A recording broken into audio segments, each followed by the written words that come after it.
Hello and welcome. I am your host and author, Connor Barbe, of this new series that I have started recently called Grim and Jim. I wanted to kind of go over not only some character introductions, but the reasoning of why I wanted to start writing this book in the first place. Before we get into it too much, if you want to stay up to date with the most current updates that I have, go ahead and smash that subscribe, make sure all notifications are on, and give me a like, and throw a comment in there.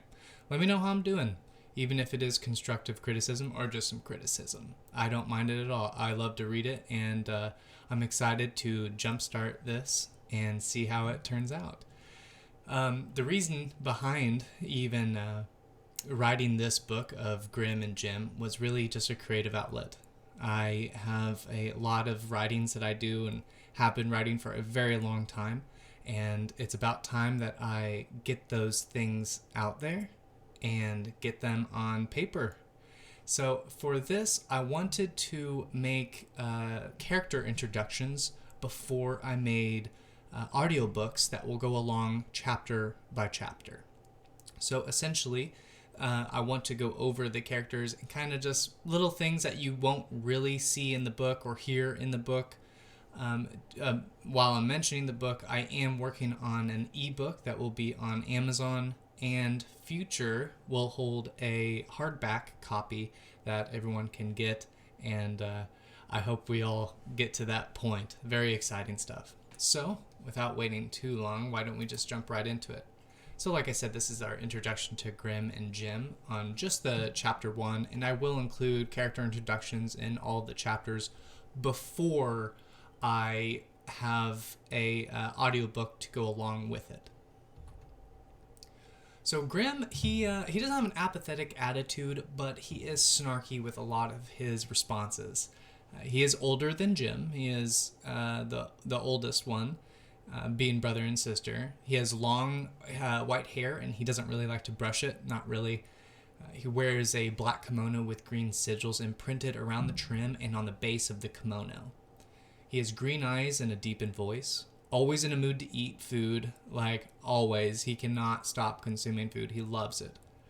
He is an excellent fighter in any situation, and he's he's critical. He's even critical with the way he speaks and the way he likes to approach fighting either creatures, Nagari shaman. I don't want to give away too much, but you'll just have to wait and see in the future chapters. He hates the Nagari snake tribe because of their continued battles during his outings, and he wields a whopping 135 centimeter katana that contains close to the power of a black hole, sometimes even exposing the event horizon as he draws the sword.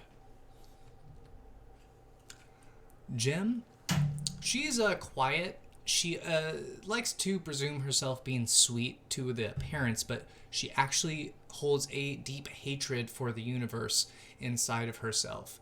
This could be due to the shadow when it had taken over them and her parents, but you'll have to just wait out and see. She's very egotistical, yet she still cares for her brother in the sense that he comes at some usefulness to her, so it's kind of conditional, if you could imagine. There's a sliver of light in her that the shadow has not yet consumed, but you'll just, again, have to wait and see. She uses alchemy, and her vast knowledge learned from the shadow. She has purple and black eyes with French braids and a very elegant voice when she wants to speak. She's very quiet. She doesn't like to speak very much. She wears a large hooded black cloak with gold sigils that line the trim and the base of the cloak. Her loyal companion is a familiar of her own design called Informe, that resides on her finger as a ring but can transform into anything that may suit the battle, and including a mount that she does like to turn into. She loves silence, reading, and new magic relics. She likes to create them at her own will. She also loves to spend a lot of her time in the garden of the mansion that they were kind of heirloomed from their parents.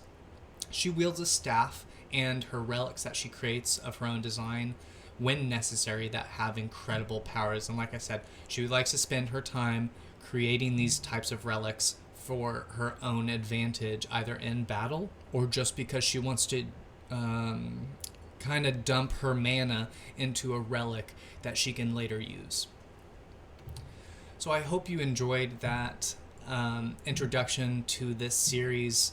And like I said, I will do these character introductions as the series continues. I wanted to start this YouTube page so you guys can get kind of like an introduction and maybe even some spoilers in the future. This will be the official platform for this series.